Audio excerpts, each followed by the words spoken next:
Apple Blitz with Anthony Rivardo and Matt O'Leary.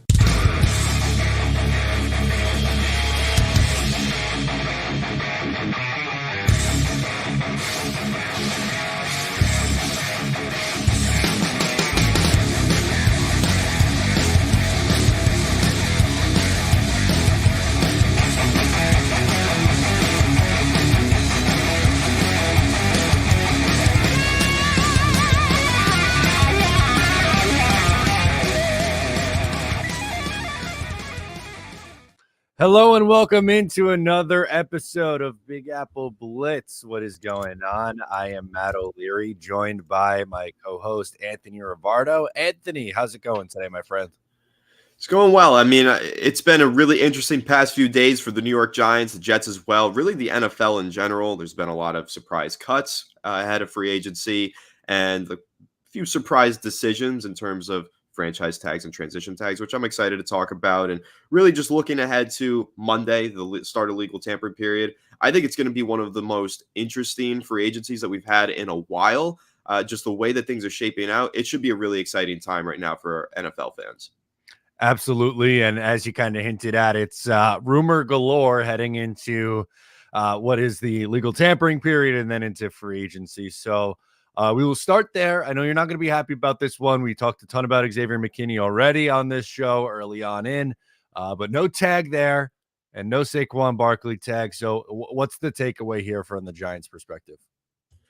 So there's a few takeaways that you can have. First of all, if you want to be in a more positive light, the Giants are prioritizing positional value and they're trying to not overpay at positions of lower value, which of course running back is one of those values, one of those positions that's been devalued in recent years. And you can argue the same for the safety position. So I think what general manager Joe Schoen is trying to do is let these guys hit the open market and see if, because the market's so saturated at those positions, if that can drive the price down. And again, that kind of ties into a lot of recent cuts, like Justin Simmons this morning.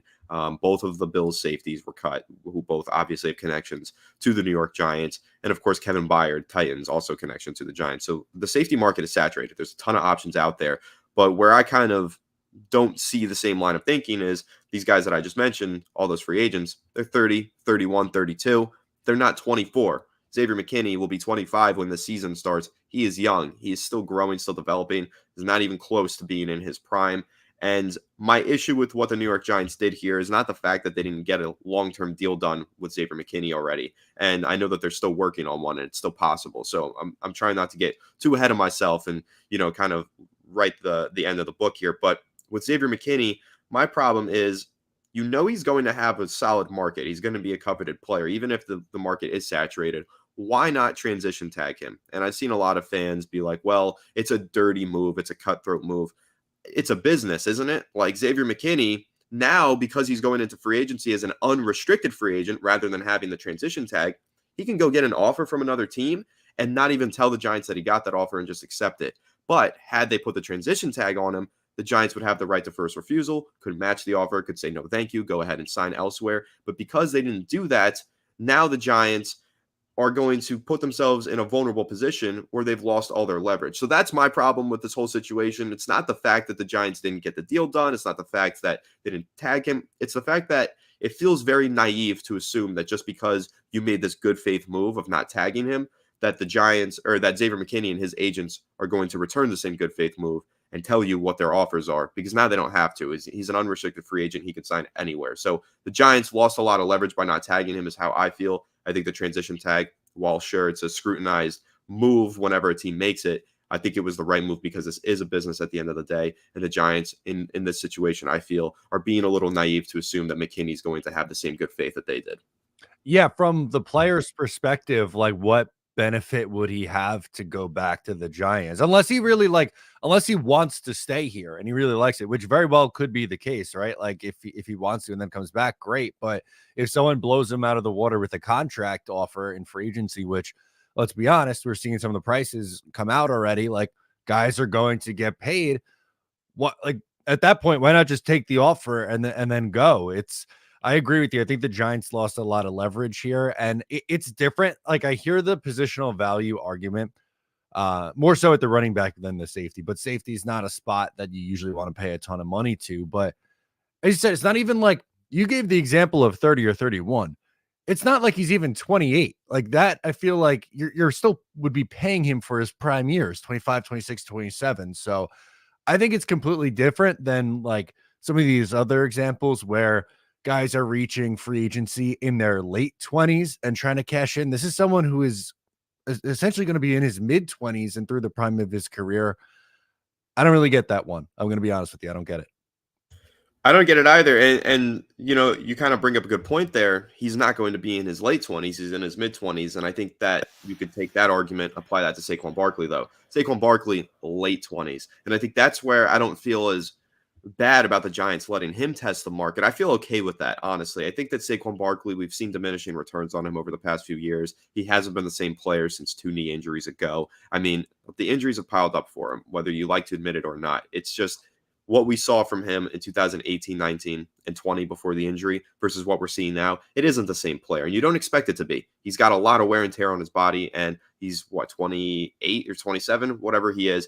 He's getting up there in age, and at this point, for a running back, Saquon Barkley is, you could argue, past his prime now, because the prime for running backs is basically their rookie contract, which, again, that'll be a whole nother conversation in the future with the CBA for the NFL and the NFLPA to handle with how they want to do rookie contracts for running backs going forward. But their prime is on their rookie contract. They usually do not have much success after the rookie contract. So Saquon Barkley, paying him the positional value there, not exactly going to make a ton of sense for you. But you compare that to Xavier McKinney, where he is 24. A lot of rookies enter the NFL at 24. So you're basically signing this guy at the before the prime of his career. I don't think that we've seen the best of Xavier McKinney. I still think that there's more for him to unlock, and he could cash in with another payday 4 years down the road after this contract, hopefully with the New York Giants, if they are to extend them. So it's an interesting conversation about positional value and how to allocate your funds and your resources. But again, I think the point that you made there makes the most sense. Like when you're talking about Saquon Barkley and running back positional value, you're talking about Saquon Barkley, who's almost at his 30th year, right? But you're talking about Xavier McKinney, who's not even 25 yet. It's a big difference. And again, I just don't like how the Giants gave up their leverage in, quote, good faith. That's what the reporters were saying, was this was a good faith move. I don't care about the good faith personally. It's a business. I think that you have to treat it like that. So if I were the New York Giants, I absolutely would have put one of the two tags on Xavier McKinney, as he's going to be a top player in the market. I mean, I know that it's a saturated market, but of the guys on that market, Xavier McKinney probably stands out as the number one talent available, considering his age and his production. So the New York Giants letting that guy go into free agency without any kind of safeguard, it just doesn't make a whole lot of sense. 100%. I'm glad that you added the Saquon Barkley side of things into the conversation, because I think it's two completely different scenarios, right? And I get it, like for the Giants fans who maybe have like that's, I don't know if I guess it's the right word, like the sentimental value. Like this is someone you took second overall, and you know, it was a superstar for you at one point. But as you mentioned, with running backs like 26, 27 years old, that's it. You get like 4, maybe 5 good years, and then it begins to really fall off. He has a ton of miles on him, multiple injuries. I know the Philadelphia Eagles showed some interest in, or are showing some interest in Saquon, so that might be a tough pill to swallow, to watch, you know, a guy that you drafted so highly and then ends up, you know, he signs a big contract with Philadelphia. But I don't know if the Giants ponying up and paying Saquon at this point in his career is the right decision. So I'm obviously they didn't give a tag to either one of these guys. I agree with it for Saquon Barkley. I think it's the right move to let someone else pay a late 20s running back the kind of money that he's probably going to get. But for McKinney, I really don't see it at all. But I guess from your side, from the Giants' perspective, would it be like seeing him in the Eagles green? Well, that would be a tough pill to swallow, like you said. I mean, listen, Saquon Barkley, whether you love him or you hate him, I know that there's some Giants fans that just hate him because he was a running back selected number 2 overall, and that's never sat well with them. At the end of the day, he's been the exemplification of what it means to be a New York Giant, right? Like off the field, in the locker room, being a pro's pro, you know, always handling the media responsibly and respectfully. All of that stuff, Saquon Barkley's done that well. So seeing him leave, and for what it's worth, that's the biggest reason why the Giants should give him a contract, is because you want to pay the person even more so than the player. We know that he's still a good player. I don't think he's as special as he used to be, but he's still a special person, and he's a huge leader in that locker room. And he is for better or for worse, the face of the New York Giants. So letting him walk away in free agency, especially to go sign with a division rival, that's going to be really tough. And the New York Giants better have a good answer if they let that happen. They better have some sort of succession plan at that running back position, get somebody solid in there who replicates his production immediately in 2024, whether that means going into free agency and spending on one of the guys available or prioritizing it in this draft class, which I think is a little bit underrated at the running back position. But letting Saquon Barkley walk into free agency with no safeguards, kind of similar to McKinney, but sign with a division rival, it's going to be a really tough pill to swallow if it does end up happening. And it's not only the Eagles. I know that I've read before that the Cowboys are a potential landing spot. I think that they're interested as well.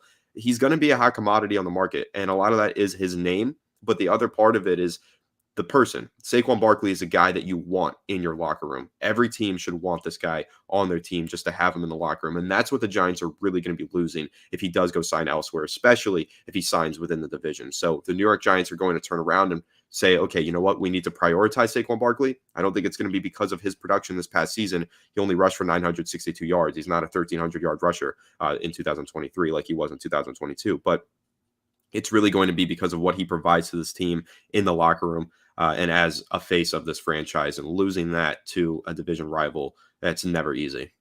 Yeah, I guess, even though I just said that, I think it might be a wise decision to just kind of let him go. It does really change your offensive identity. Like, just for years now, it feels like their entire offensive identity is this is going to run through Saquon, and losing that, you're going to have to change pretty quick what it is that you're going to want to do. And obviously the Giants have a very high pick in the draft and could be looking to move up for a quarterback. So maybe that changes, but it would be weird seeing Saquon Barkley in anything other than the Giants blue. That's for sure. Yeah, it would be weird. It'd be tough to see. I mean, listen, again, like I said, you love him or you hate him. It's been a tumultuous 6 seasons with Saquon Barkley for sure. He's been injured for a lot of them. The Giants have done an insane amount of losing in that 6-year span.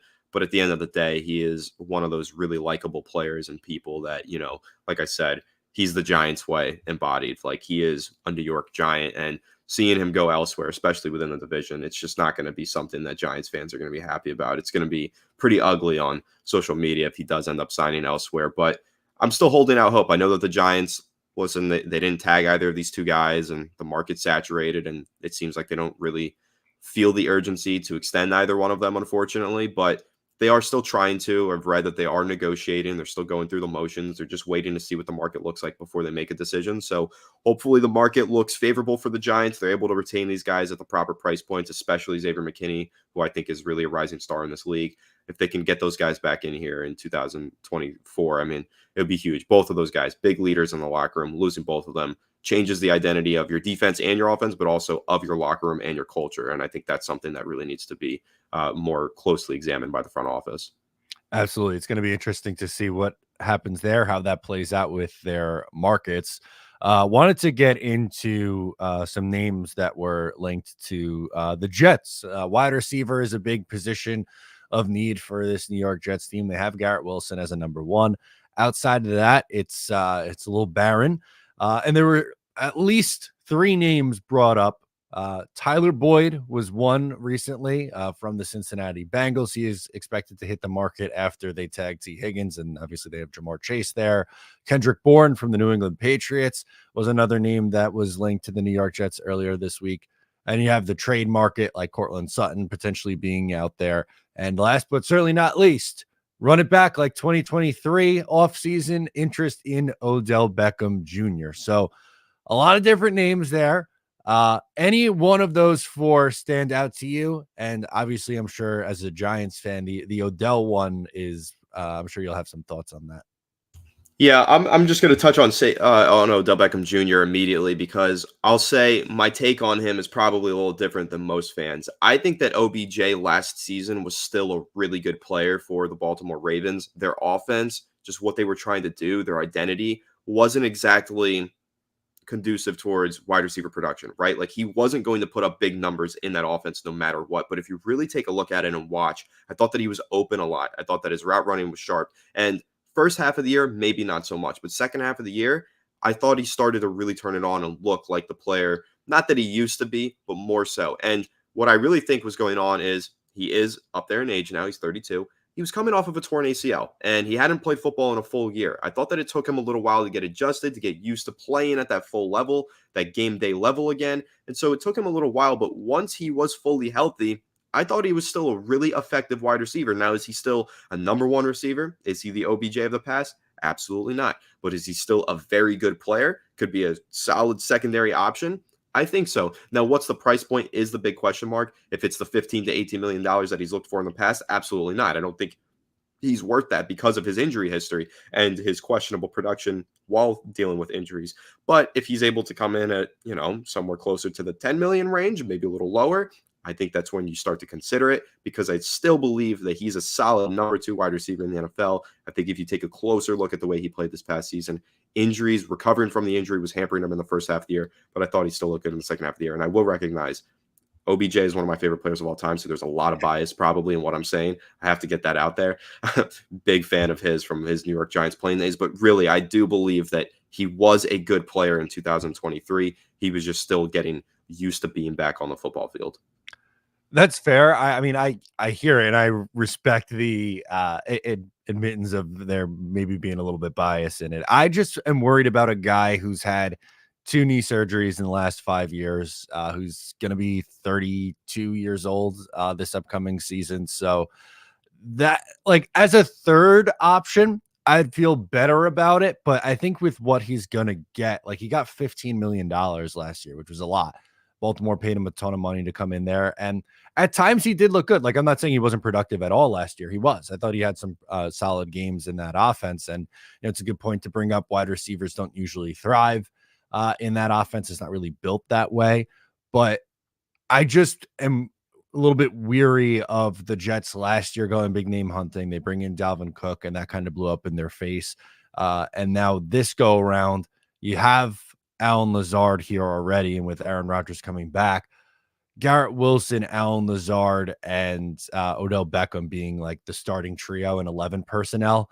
I was hoping that it would be a little bit of a bigger swing that they would take at the wide receiver spot, rather than going with someone who's maybe a little bit more of a high variance guy. Like, yes, you bring him in and there's a chance he could be very, very good, but I also think the floor is very low because of the injuries in the past, because of his age, and just his role in the offense. So I hear you on it. Like, obviously really exciting player still with the ball in his hands, but the variance scares me. I'm not going to lie. Yeah, and so ideally you'd like him to sign a much lower cost contract. Maybe you put a bunch of incentives in it if that's the way you want to get it done. That's the way that you would like to see it happen, is he signs to something that's absolutely affordable for the Jets. But I don't know. I think that trio of, Lazard, OBJ, and Garrett Wilson, it sounds a lot better than if I were to compare it to whatever the New York Giants are going to put out there this year. So, like, I think that, it's fair to want your team to shoot for the stars and aim higher, but I do think that there's something to be said about it's going to be a tough and competitive market for a lot of these top receivers. Calvin Ridley, I think, is going to have a big market. I think Hollywood Brown is going to have a big market. Some of these other guys that the Jets might want to go after. So, and honestly, OBJ is probably going to have a big market as well because of his name. So it's going to be tough, but I'm going to stand firm on my stance that Odell at the right price could be the right signing. You just have to hope that his volume isn't too high so that he doesn't get injured. The route I think that I want the Jets to go, and like, as much as I would love Calvin Ridley on this team, as you mentioned, he's probably going to end up being the best guy who actually hits the open market. So his price point is, it wouldn't shock me if he got up to $20 million a year, just because of how the market is and how free agency works. I'm interested in a trade. I think it'd be wise if the Jets were to get Denver on the phone and inquire about Courtland Sutton. I think he's a solid number 2 option in a passing attack. His contract is pretty reasonable for the team that's acquiring him. It'd be $13 million this year and $13.5 million next year. That kind of aligns with this Aaron Rodgers window over the next couple of seasons. And I don't think he would be all that costly. The Broncos very obviously going through a rebuild through some of their releases that they've made so far already. So they have the Jets, that is, they have 2 4th-round picks. If they could send a fourth this year, and maybe that's it, or maybe it's another conditional pick in 2025. Sometimes with the Jets in their past history, going into some of their better seasons in recent memory, they've made a big move at the wide receiver spot via trade, via day 3 pick, and it's worked. 2010 with Santonio Holmes, they sent a 5th round pick to the Steelers for him. He comes in, they have some success. 2015, they send a 5th round pick for Brandon Marshall, and his 1,500-yard season. So I think that's my preference. I would rather the Jets look at the trade market, because I think you look at some of the names, like you said, Hollywood Brown, those guys are going to cost a lot more than they're worth probably. And I think you can get some found value in the trade market.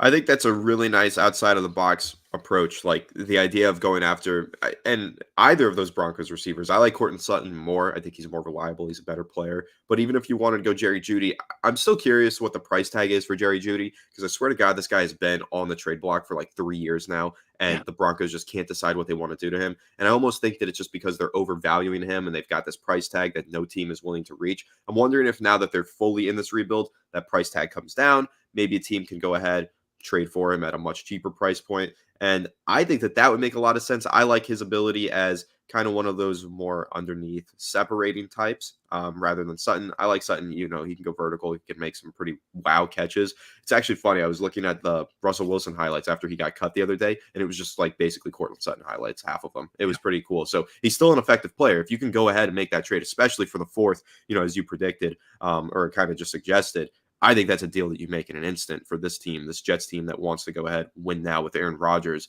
Courtland Sutton could be that move that really does take your offense to another level. So I love that idea. I think that's a really, really good one to point out. And if that's the way that the Jets go, I mean, we'll see what the price tag is on Sutton or on Jeudy, even if they want to inquire about him as well. But, if the price is right, that makes probably a lot more sense than going into what's going to be a competitive wide receiver market and overpaying any one of those guys. And I say overpaying because as great as those guys are, Calvin Ridley's amazing. No matter what, the market's going to be so intense that you are going to end up overpaying. Like you're going to pay probably $3 million more at least than you likely would if you had this player as a homegrown talent. So I think that, that trade market route would be a really, really interesting one for the Jets to explore.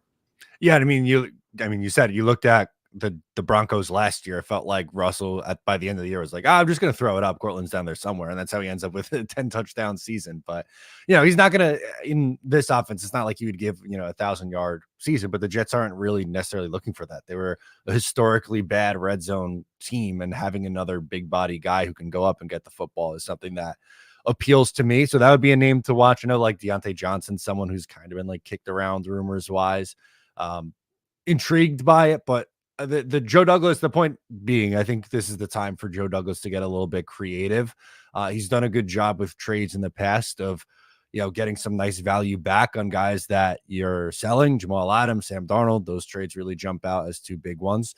But I think it's time for him to take some of these later picks and acquire already established players in this Jets window of going for it. So that's something I'm looking forward to over the next few days and seeing how they're going to attack that position. And maybe, with a surprise with the trade, as we were saying, might be the route to go in this instance.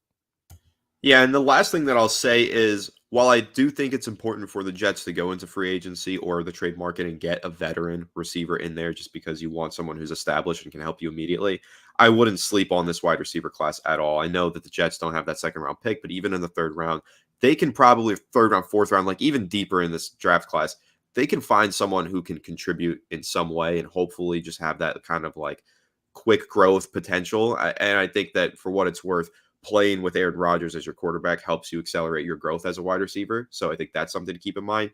It's a deep draft class, and I think guys are going to fall. Like we're going to see players that are 1st, 2nd round talents move down a round or 2, and you're going to have 2nd, 3rd round talents move down a round or 2 just because of how many talented players there are in this draft class at the receiver position. So I think even no matter what the Jets decide to do with wide receiver in free agency, they should still try and take a chance on one of these rookies coming in the later rounds of this draft. 1,000%. Like it's all but a lock that offensive line is going to be the pick in the 1st round, unless they just go out and spend a ton of money, which I just don't think is crazy likely. But 1,000%, 3rd, 4th round, I think that's absolutely a spot the Jets should be active in. And you said it every single year we go, oh, there's no way this guy makes it to the whatever, like insert round here. Like the Giants weren't expecting Jalen Hyatt to be where, he was when they grabbed him. So that's a good example. And it happens. Guys who you think are going in the first, second round end up going third and fourth, and you can find some found value. So I'm with you there. It's not just free agency. Got to add in the draft too. And I expect the Jets to be active at that spot. Let's get to next thing on the Giants docket here. Giants done with Daniel Jones. Are you buying this? I'm buying it, and I like the source that it came from. I'm a big Rich Eisen fan. It was Rich Eisen on his show. He said that the biggest rumor, or one of the biggest rumors that he heard at the Combine, was that the Giants are, quote, absolutely done with Daniel Jones.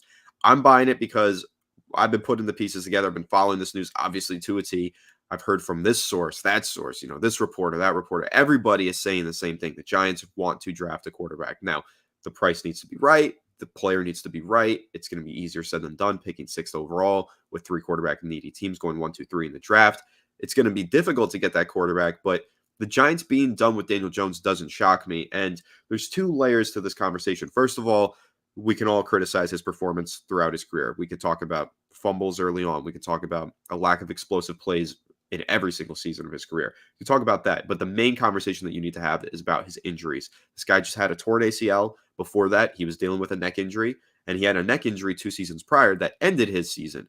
And so if you look at that and you kind of do a little more research on this neck injury, one more of those and he might not play football anymore. Can you really continue to invest your future in that guy? I mean, the injuries have been such a problem for Daniel Jones throughout his career. It's something that people have not talked about enough. His first few seasons of his career, he missed multiple games with injuries. You're talking ankles, you're talking neck injuries, like I said, you're talking concussions, anything. Like the guy was constantly getting banged up. And no, he wasn't missing extended periods of time, but missing 1 to 2 to 3 games as a quarterback is like an eternity in this league. Like you can't miss time. And that's the problem with Daniel Jones is he's always been consistently banged up. And now those bang ups are piling up. We're seeing him miss significant time with a neck injury. We're seeing him miss an entire season with a knee injury. So the Giants questioning Daniel Jones and now deciding we're absolutely done with him. I know that a lot of it is involved with his performance because it was so lackluster last year before the season ended, or before his season got ended prematurely. And I know that it's obviously been an up and down career for him throughout his entire career. But really the conversation is, can you realistically bank on this guy to be your future with this kind of an injury history? Had he had that ACL tear plus the neck injury a year ago in 2022, never gets that contract. But now that you gave him that contract, obviously you want it to work out. You don't want to throw all that money away on a player that you don't plan on using as a starter. But listen, at the end of the day, like I said earlier about the Xavier McKinney situation, the NFL is a business. And one of the things, what's the saying? You hire slowly, fire quickly, right? The Giants need to fire quickly in this regard. Like they made a mistake, cut loose with Daniel Jones, and just admit that you made the mistake and go in a new direction, especially due to the really extensive injury history that this guy possesses. Yeah, 1,000%. Like, does it stink that you gave this guy the money and it hasn't worked out? Of course. Like you want it to work out. You want to pay your quarterback and have him be the guy going forward. But I think it's worse to double and triple down on that rather than just say, hey, we effed up. We got to do something to fix this, whether it's move up, get aggressive, try to get a quarterback or, whatever it is. He's only played, he has 1 full season under his belt, right? He's got hurt every other single year. So I don't know how are there, I guess you could probably answer this question better than I can. Is there any Giants fans left who are still thinking that Daniel Jones is the guy and that they should keep him long-term? Yes, there's a lot of Giants fans who feel that way. And I don't agree with those Giants fans. I get in arguments with those Giants fans. There are certain Giants fans who feel like Daniel Jones has always flashed the potential and the Giants have never given him a team that can maximize his potential. And yes, to some extent, they are right about that because the offensive line has been terrible. The playmakers haven't been there. The coaching staffs have been terrible. But at the end of the day, the argument that I like to come back to is there's a common denominator with all of this, and it's Daniel Jones. The past 5 years, there's been so many problems on this team, and the Giants have taken so many chances and done so many things to try and fix it. They signed a lot of players in free agency on the offensive line a couple of years ago. They've invested more draft capital than any team in the NFL into their offensive line. And going further, how many coaching staffs have they overturned with Daniel Jones, all to maximize Daniel Jones, which hasn't happened yet? How many times have they invested in playmakers that haven't panned out? Kenny Galladay was a big investment, and for some reason, Kenny Galladay was just like the worst football player ever after he joined the New York Giants. I don't buy it. I think a lot of it is just Daniel Jones. I really think that he is one of those players where if it's not perfect around him, he can't succeed. And unfortunately, when things just go a little bit off script, and I think the offensive line is a big part of this. If you take a look at Daniel Jones' stats, his pressure to sack ratio and the amount of pressures that he brings upon himself, according to the PFF advanced stats, it's a significantly higher rate than most quarterbacks in the NFL. Like his pressures, whenever he's pressured, it's almost always, it's like 30% of the time, which is like double the league average. It's a sack. And then again, he's getting himself pressured like 30% of the time, which is double the league average. So this is a guy who welcomes pressure, plays poorly under pressure, takes more sacks than he should, doesn't get the ball out of his hands, and doesn't see players downfield. And I think that's more so than anything been the problem with the New York Giants over the past 5 years. It's not the fact that Kenny Galladay wasn't good. It's not the fact that they haven't put investments into the offensive line. They've done everything that they could for this guy. Like they've literally given him everything that you could ever ask for as a starting quarterback in the NFL. And it hasn't worked one way or another. But I think the common denominator here is the fact that it didn't work for Daniel Jones. Let's try with a new quarterback, see if it works for him. Maybe the situation isn't perfect. Maybe he's so good that it doesn't matter anyway. That's what the New York Giants need to look for, is a quarterback that rises above all the pitfalls of his team, takes his team further, and can win games on his own. Yeah, I mean, I think your perspective makes the most sense, and it sounds very reminiscent of the Zach Wilson debate. And granted, Daniel Jones has shown significantly more than anything that Zach Wilson's shown at this level, but you still have fans like, oh, the Jets F this up. You know, it's on the Jets because of the line, the coaches, this, that, and the other thing. And really, what it comes down to at the end of the day, if you are going to be the guy, eventually you got to overcome some adversity, right? Like you can't have this picture perfect scenario every single time. You got to be able to win games. Like, I don't know, CJ Stroud's a really good example. Like, was the Houston Texans roster perfect this year? No, they weren't expected to be any good, but the guy came into the league, was a stud right away, and they get into the playoffs because of it. Like, I don't know, eventually you got to rise up and, you know, be able to lead your team. And I just don't think either side of this, on the Zach Wilson side or with Daniel Jones, like they're going into year 6 with Daniel Jones. How much more time can you possibly give the guy? I'm in the same boat. And I know that not every quarterback steps in and looks like CJ Stroud. Few do. It's very rare that happens. And oftentimes they're a project. It takes them a while to develop. I mean, look at Josh Allen. It took him like 3 years before he became good. And now he's amazing, though. You gave him enough time. The Giants have given Daniel Jones enough time. He's not going to reach that amazing level. And so I think that it's very obvious now that it's time to reset that rookie quarterback contract and that rookie window and just move in a new direction with somebody who you hope steps in and does the CJ Stroud thing. But if he doesn't, he steps in and does a Josh Allen thing, or maybe develops slowly over time, doesn't reach the Josh Allen heights, whatever. Just try and reach for something higher than what you have right now and settling for the mediocrity that is Daniel Jones. So Giants took Daniel Jones 6th overall. They have the 6th overall pick this year. Are we going to see a repeat of history? Is it going to be a quarterback at 6? Are you predicting a move up for a quarterback? I'm putting you on the spot. What's the feel like a month out from the draft? Yeah, part of the report of them being done with Daniel Jones is that they've been actively trying to trade up. Like at the combine, apparently they were talking to everybody, and it was the worst kept secret at the combine was one of the quotes that I saw in a report. So I think they're going to try to trade up, but again, takes 2 to tango. Easier said than done. They're picking at 6. All those 3 teams need quarterbacks. I think the most likely situation is that they trade into 3 with the Patriots and they land their guy. However, if they don't, I go back and forth. I don't know if they're going to force it with a quarterback at 6. Jim McCarthy fall into them. That would feel very reminiscent of when Daniel Jones was drafted at 6. It was like they just took a quarterback because they wanted to take a quarterback, and they forced it. But maybe they feel convicted about J.J. McCarthy. One thing that I'll say, whatever quarterback they take, I'm going to have confidence in just because it's Brian Daboll coaching him. Even looking at the work that he did last year with Tyrod Taylor and Tommy DeVito, getting those guys to win games and look like good quarterbacks for a stretch of time, I feel confident that Brian Daboll could do that with just about anybody, and then a young quarterback with tools really develop them. So my prediction is that the Giants are going to take a quarterback in the first round, but again, it's going to be really tough, easier said than done, and I know that they really like Malik Neighbors and a few of those other playmakers, so we'll see. It's going to be interesting to see what happens in free agency with teams like the Patriots, where those quarterbacks go in free agency, and then I think we'll get a more clear picture. Absolutely. But who knows? By this time next week, we might have a better idea where some of those veterans are. And the path for both these Jets and Giants in the draft could become a little bit more obvious at that point. Let's get into last thing on our docket for today. So Aaron Rodgers hopped on a podcast and he actually talked some football on this one. So, and some Jets stuff in here. Not a ton that was earth shattering, but one, he mentioned guys like Thomas Morstead and Greg Zorloin as two guys that he would like to see come back. Yes, they're special teamers, a punter and a kicker, but that matters. Like having a good special teams. He mentioned, the Packers in, what was it, 2020 or 2021? They lost a playoff game because of special teams. Like that stuff really has an impact. And then shocking, I know, but he says the New York Jets could use another receiver and a revamped offensive line. Your thoughts on GM Aaron Rodgers' evaluation of the 2024 Jets needs?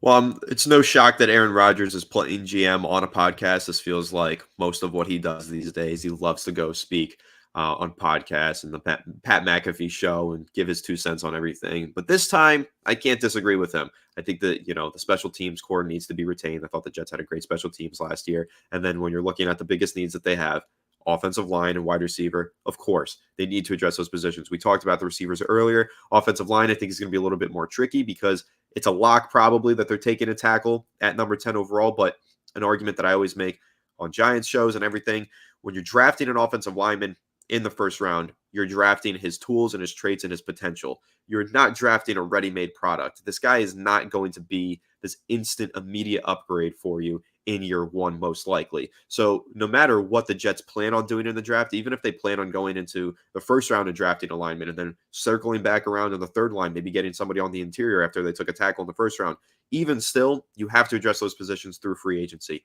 It's a mistake that the Giants have made in recent years, is banking on these rookies to step in and immediately be good players. First of all, you stunt their growth through that. Second of all, it's an unrealistic expectation. These guys are not ready-made products when they get to the NFL. Like, look at Evan Neal. It's very rare that a Rashawn Slater, a Penei Sewell, and even Penei Sewell had a few struggles early on in his rookie season. He got it together by the end, but it's very rare that you get a Rashawn Slater or Tristan Wirfs in the draft. I mean, even Andrew Thomas, it took him till year 3 before he became a really solid player. Offensive linemen take a long time to develop. So no matter what the Jets do, I think you got to throw a little caution to the wind here. They're probably going offensive line in the first round, but it doesn't stop there. Before you ever get to the draft, you do have to address this offensive line and sign a few solid players in free agency first and foremost. Yeah, 100%. Like, you can't go into it, in my opinion anyway. I don't think the Jets' approach this offseason for the offensive line should be, we are either going to fix it all in free agency or all in the draft. I think you need a balance. I think you need to do a little bit of both, but you bring up a good point with these rookie offensive linemen. Sometimes it's, there's some growing pains. Andrew Thomas, now one of the best tackles in football, his first year wasn't really that great. Like, it took him a couple years to really get going. And, sometimes you get those guys who come in and are immediately great. And obviously that's the hope for this Jets team, but that's also a reason why I'm a little bit nervous going into 2024, right? Like, fast forwarding, forget just, free agency in the draft. I hope that they can keep Aaron Rodgers upright. I think if they do, they have a chance to be a very, very good team next year, but it's a big ask to fill 3 open positions on the offensive line after moving on from Laken Tomlinson, which I think was the right call. I'm not saying they should have just held on to him, but it's easier said than done finding 3 guys who can come in and start for you. That's why I think for me, I'd really be looking at the interior market in free agency. I think that it's a better group than the tackles. And I think it's easier to find guards in free agency to come in at a good price and play for you at a high level rather than overpaying some of these tackles. Like you mentioned, the Giants paid, who was it, Nate Solder, big money to come in and play tackle. That was a rough one. Like, I don't know. Sometimes there's a reason why these tackles hit the market when they do. Like, I don't think if teams have tackles they believe in, they pay them. Like, these guys who hit the market sometimes aren't the best. So I'm a little bit nervous about paying big money to one of these tackles, but I don't know. I like the interior class a little bit better. I do too. I think that the guard group is really solid. I think that you can find some serviceable starters. I think you can find some high impact starters in free agency. But looking at that lower group of tackles, I do think there's solid depth in this free agency class where you can get a good stopgap guy. So if you are talking about drafting an offensive tackle in the first round, it doesn't hurt to go into that lower tier of free agency and get one of those stopgaps Like I mentioned, I know Giants fans really like Jermaine Illuminor, right tackle from the Las Vegas Raiders. I know we've mentioned him on this show as well. He's a player that I think makes sense on that kind of lower price point, not reaching for the stars with Onwenu necessarily. And, I think we'll see. I know the Jets are supposed to have interest in Tyron Smith. We'll see what his market looks like. That's like the least serviceable player. I mean, you can't depend on him. He's always hurt. That would be an interesting call for the Jets to actually go ahead and pursue Tyron Smith. But again, makes sense if you're looking at it as a stopgap player who can contribute, and then you go ahead and move into the draft and find your guy. But you want to know one thing that I was thinking about with the Jets in the first round of the draft. I think they're a sneaky team that could trade up. Obviously, it's tough because they don't have that second round pick, but I think that what we could see is a situation where, let's say Joe Alt kind of starts to slide. I know he used to be considered like a lock to go in the top 5 or 6 picks. It seems a little different now. It sounds like the Titans want to go after a playmaker. The run on quarterbacks could be the first 4 or 5 picks now. It seems ridiculous as it is, but JJ McCarthy hype and everything going on with these quarterbacks, there could be 4 in the top 5 picks. That will push Joe Alt down the board a little bit. Say he's there with the number 7, 8, 9 selection. Even if you're talking about trading up 1 to 2 to 3 picks, I think it's something that the Jets don't sleep on. It could totally happen where Joe Douglas gets aggressive and says, okay, Joe Alt is sliding. Like, this is the guy who actually could have an impact in year 1. This is the best tackle in this class. Let me move up and go ahead a few spots and try and make sure that I get this guy the best tackle in this class and on our board. I think that's like a sneaky scenario that could play out on draft day. I agree 1,000% with you. There's a show I really like with Connor Rogers and Trevor Sycamore, the NFL Stock Exchange. It looks at the draft and just some college prospects. And in their recent mock draft, they had Joe Alt. He was available at pick 8 where Atlanta is, and the Jets traded up for him in that scenario, which if for whatever reason Tennessee decides to go with a playmaker, which isn't crazy, they need offensive line, but they have 0 weapons, essentially. Derrick Henry's going to hit the market. Traylon Burks hasn't been great. Yes, you have DeAndre Hopkins, but he's a fossil at this point in his career. Still a good player, but they need more at the playmaker spots as well, at wide receiver, tight end, like a Brock Bowers. But if he falls to, I wouldn't even think about it. I know they don't have a second round pick this year, but if Atlanta would slide back 2 spots for a second round pick next year, in the 2025 second, I would do that in a second because, as you mentioned, Joe Alt, I think, is by far the best tackle in this class. He tested well at the combine. He measured in phenomenal as well. Like, I don't know. That to me just seems like a no-brainer. I know that some fans worry about, oh, you give up the draft capital and they could use the picks. Again, this is a time where you're going for it, and he is a significant step above the rest of this tackle class, in my opinion. I feel the same way. Like, I like Fashanu. I like Fuaga. Like, there's some really solid talent in this tackle class, but Joe Alt just kind of stands head and shoulders above the rest of me. Like, I think that he's just much more polished. I mean, he's a big body, 6'8", like absolute mammoth and just technically refined player that you want. Like, if any of them are going to succeed in year 1 and have that Rashawn Slater impact, I think it's going to be Joe Alt. And for a team like the Jets that needs to win this year and needs to maximize this Aaron Rodgers window, you want to get the best tackle in this class who can contribute immediately. And again, I think one of the only ways that you're going to realistically land him, I don't think he falls to the 10th pick. Joe Alt falling to 10 feels very unrealistic, but sacrificing some future assets to win now, I think it's a easy bridge to sell for the Jets, and it's a move that they should really consider doing. Absolutely. I'd be all over it as well. Anthony, we have reached the end of our show, and by the time we talk next, it'll be the legal tampering period. So could be exciting times next week for both the Jets and the Giants.